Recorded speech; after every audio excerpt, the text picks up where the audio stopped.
இரு எண்களின் மீபோவா மற்றும் மீபோமா முறையே 16 மற்றும் 240 ஆகும். அவ்விரு எண்களில் ஒரு எண் 48, மற்றொரு எண்ணை காண்க அப்படின்னு ப்ரீவியஸ் இயர் கொஷினில் கேட்டிருக்காங்க. இதுக்கு ஒரு ஃபார்முலா இருக்குது. அது என்னென்னா LCM into HCF equal to X into Y. எல்சிஎம்மில் எல்சிஎம்மோட மதிப்பை போடணும், HCFில் HCF மதிப்பு போடணும், எக்ஸு ஒரு நம்பர் வச்சுக்கிட்டு இன்னொரு நம்பர் எழுதணும். இப்போ போடலாமா? ஃபஸ்ட்டு எல்சிஎம் என்ன? 240 இன்ட்டு HCF என்ன?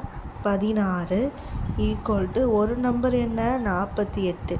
இது வருமா? இந்த 48 இன்ட்டு நம்ம என்ன கண்டுபிடிக்கிறோம்? ஒய்யை கண்டுபிடிக்கிறோம். ஒய்யை அந்த பக்கம் வச்சுக்கிட்டு எக்ஸை மட்டும் இந்த பக்கம் கொண்டு வரோம். இந்த பக்கம் பெருக்கல்ல இருக்கிறது, இந்த பக்கம் வகுத்தலில் வருது.